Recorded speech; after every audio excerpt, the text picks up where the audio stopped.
Hello! Ako ay nagbabalik. Tchanan! Ito ang aking birthday outfit na medyo masikip. Ibig sabihin, talagang tumaba ako. 11:30 something na. Malapit na ako mag-birthday. Parang New Year lang, no? Yung aabangan mo yung yung birthday mo. Okay, pero nung ginawa ko siya last year, nagustuhan ko siya. So, sabi ko, uulitin ko ulit this year na abangan yung birthday ko. Birthday abang.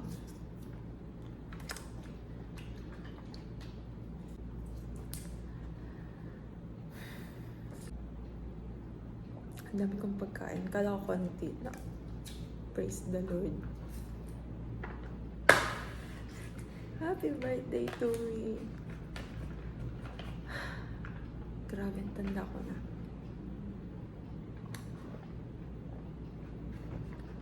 Sarap.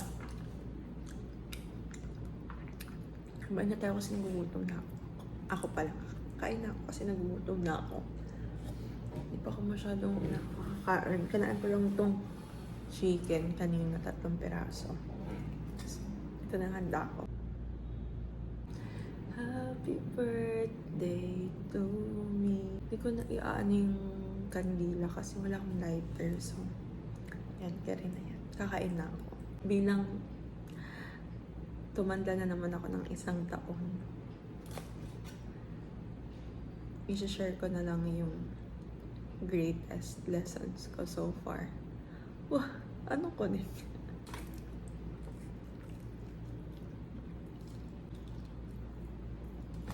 Medyo makunat na yung balat.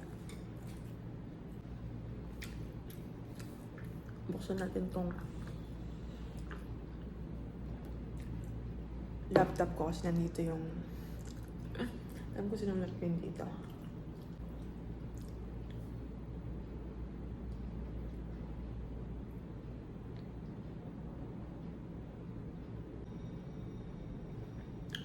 Ayan. Wala na ako mapaglagyan. Punong-puno na yung lamesa.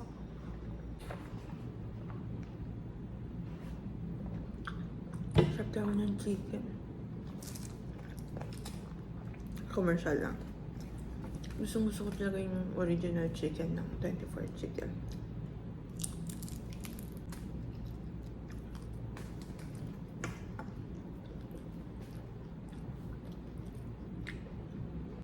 So, ito na nga. Lesson number 1.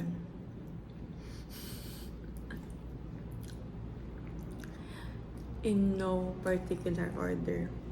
Pero, feeling ko itong tatlong to yung pinaka greatest lesson ko so far bilang 20-something years old. Una, know what truly matters to you or for you. To you and for you. Parehas. Nung nalaman ko kung ano talaga yung mahalaga para sa akin, parang mas naging madali yung life, yung mga desisyon, ganun. Kapag hindi mo talaga alam kung ano yung mahalaga sa'yo,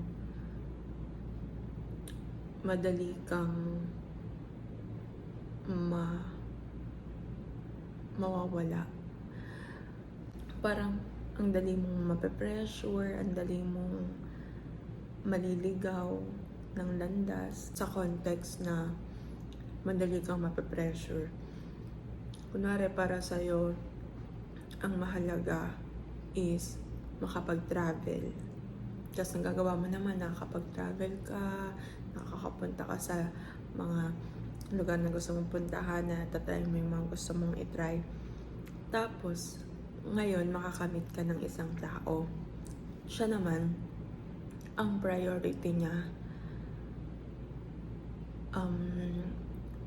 mag-invest. Kunwari, bumili ng bahay, magkaroon ng kotse, mga ganon, or basta mag-invest lang sa mga properties, ganyan. Dahil hindi ka sigurado or hindi ka aware kung ano yung importante sa'yo, mapapa-question ka na, may nangyayari ba sa buhay ko, ganon, eme, bakit siya, may ganito na siya, bakit siya nakaganto na, nakaganyan na, without noticing na yung core mo kasi is mag-travel. So, yung pera mo napupunta sa travel. And win ka dun kasi yun yung goals mo eh, di ba? Kapag sure ka dun sa ganung bagay, kahit makamit ka ng mga taong successful sa kung ano yung ibig sabihin nila ng pagiging successful, hindi ka may insecure kasi sa sarili mo, alam mo, successful ka in your own way. Parang ganun. Make sense ba yun? Or kung kunwari naman, baliktad, ikaw naman, invest ka naman ng invest, tapos meron ka namang nakilalang ibang tao na travel ng travel, diba? Tapos maiinggit ka, bakit sila nakakapag-travel? Pero, pagka in-evaluate mo naman ikaw, may investment ka naman, diba? So, kanya-kanya tayo ng amats. So, alamin mo kung ano yung amats mo para hindi ka nasi-shake sa amats ng iba. Gets ba? Cheers!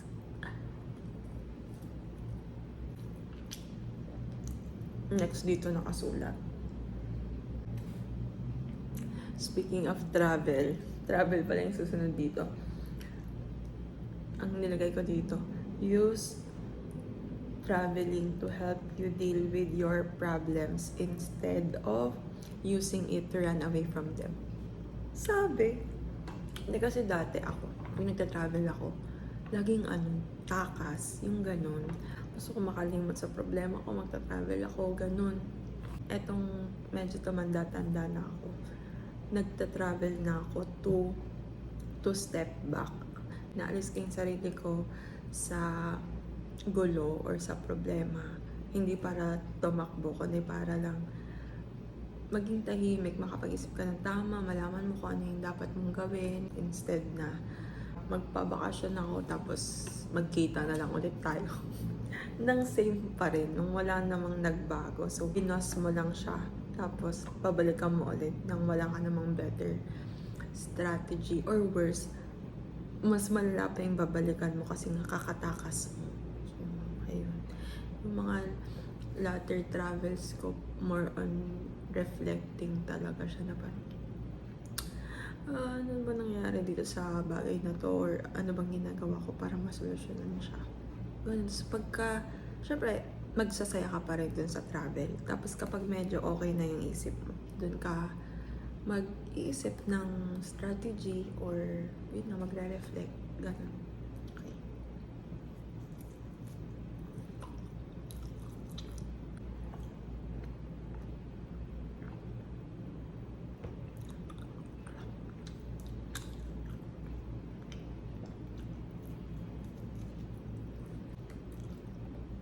Lesson number 3.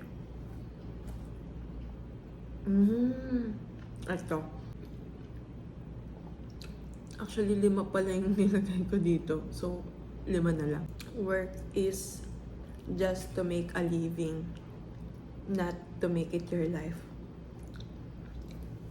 Learn that the hard way.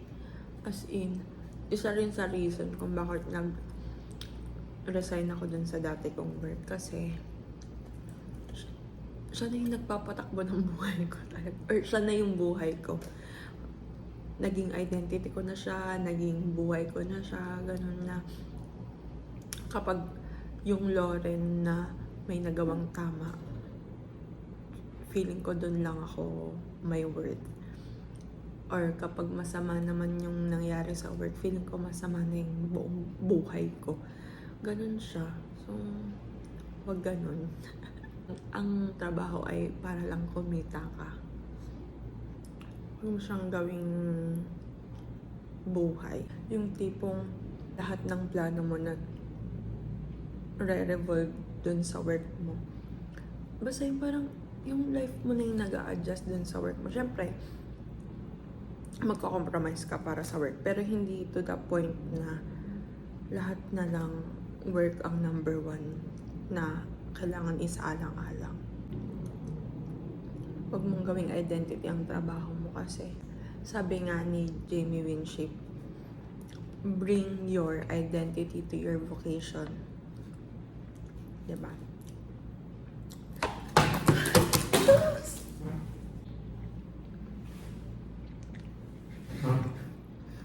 Nagising yung diwa ako. Natapon yung milk tea sa laptop ko. Buti na lang hindi ganun kadami, pero makabahay pa naman siya. Okay, anyway, tuloy tayo. Walang makakapigil sa atin. So, saan na nga tayo?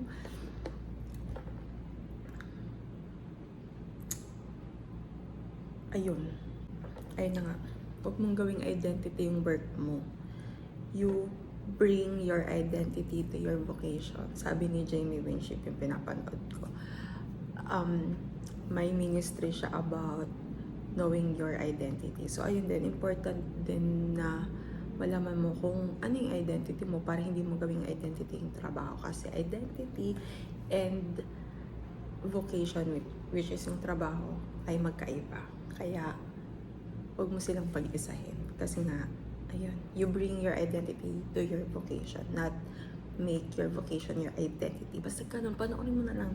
Pumunta ka, search mo siya, Jamie Winship. Sobrang laki ng tulong nun sa akin ni Jamie, tsaka ni Donna, yung wife niya. Na para bang close kami. Basta, yun. If curious ka about knowing your identity, puntahan mo na lang siya. Okay? So, ayun. Wag mong gawing identity yung trabaho. Wag kang gumaya sa akin. Kasi, yung mag-detach ka dun, long process din yun. Tsaka, hindi nga yun healthy. Okay? Okay, next lesson na tayo. May wala na akong cheat sheet. Natatandaan ko na yung next. Never put your hope in people. Two-way yun. Una, unfair doon sa pinag-aasahan mo sa binibigyan mo. Kung ma-explain, basta yung una, unfair yun dun sa taong inaasahan mo. What if hindi siya aware? Or what if hindi naman siya payag, pero umaasa ka sa kanya, di ba? Another way is, ang hirap i-explain. Basta, yun, never place your hope in people. Madidisappoint ka sa kanila at one point in your life. Kahit sino pa yan. So,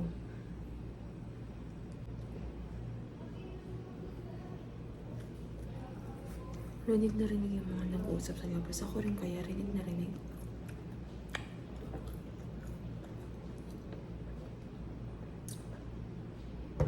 Anyway, last na. Ano binigay ko nun? Peanuts. Okay.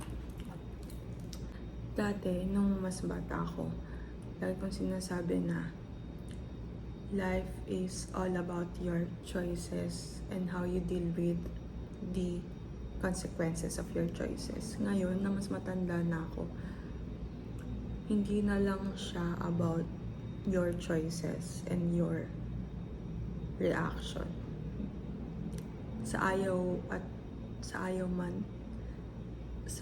sa gusto mo man, yung choices ng iba at yung consequences ng iba, madadamay at madadamay ka. Nakaka-apekto siya sa'yo kahit sa ayaw at sa gusto mo. Tama ba? Basta ayun, hindi lang siya about your choices. Na-realize ko to nung meron akong batang nakita sa malapit sa BGC, tapos as in maliit pa siya, so natutulog siya sa hagdan ng building, tapos wala siyang kasama. Clearly, hindi niya yung choice, diba? Kasi parang 2-3 years old. Tapos napaisip ako nun, nung nakita ko siya, na oo nga, kahit ako, may mga tao rin naapektuhan sa choices ko. Ako, meron din akong mga consequences na tinanggap na hindi ko naman din choice. And ganun talaga yung life, kahit unfair. Ganun talaga siya. Magbabal down na lang talaga siya sa kung paano mo i-deal yun, yung mga consequences na, ay, choice ko ba to? Mga ganun. Ayun, kaya, ayusin mo yung choices mo. Nagalit. Ako na. Antok lang to. Happy birthday to me. Wait lang, 12 na ba? Malapit. Ay! 12:15 na. Happy birthday to me. Hindi masyadong big deal sa akin yung birthdays dati. Pero may akong mag-celebrate. Para mag-inom. As in, laging basagan ng kaluluwa. Lately, hindi na kasi ako umiinom. Parang medyo nag-iba na yung dating sa akin ng birthdays. Simula nung nag-late 20s ako. Parang ano pa rin naman siya. Gusto ko pa rin naman siya spend with other people. Pero as much as possible yung day before or yung mismong araw. Parang spend ko muna alone. Hindi ko alam kung alarm ba yung naririnig ko o may nagdi-drill lang dyan sa construction site sa harap. Anyway, nakasang chicken pala ako, nakasang all-meat pizza, tsaka ang tawag ito, spinach. Busog na ako. Bago pa mapuno yung memory ng phone ko. Tikman natin yung cake. Oh, ang pretty niya talaga. Ayoko sasirain. Pero, wala tayong choice. Anong gagawin ko? Hababa ko siya. Puputasin. Dito na lang. Uy. Boobs. Oh my gosh. Ala. Ayaw niya lumabas. OM. Ooh. Kita mo yan? Tinatamad ako kumuha ng pinggan sa dito na. Wait mo ko na yung cake.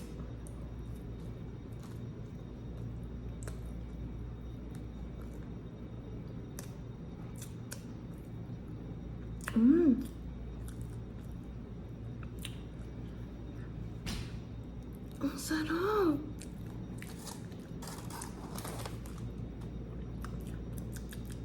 Ano ko yung kulay blue?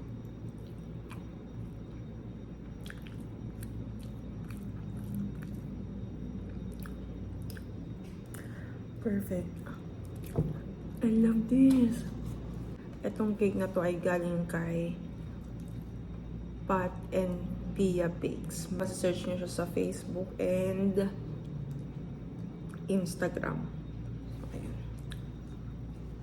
Message niyo siya.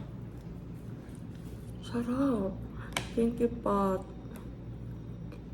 Gusto ko itong ganitong chocolate cake. Diba? Paano ba ito?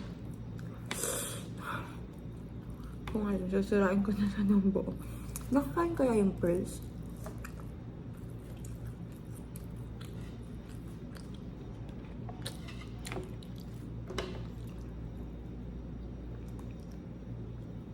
Kawawa naman ito. Nilagyan ko na ng kuweba. At least mukha parang buo yung ibaba.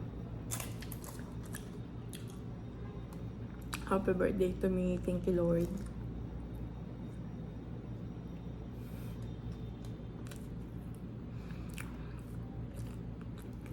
So, ganito yung gusto kong chocolate cake. Yung pinaka-cake. Ang sarap niya. Hindi ko matigilan yung cake. Kunwari pa ako, iputasin ko na.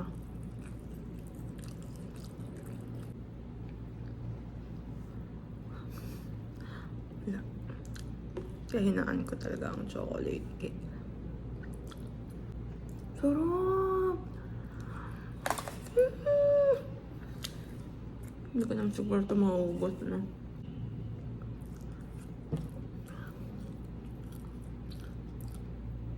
Ang sarap. Ayaw ko ng chumika. Mag-movie marathon na ako. Bye.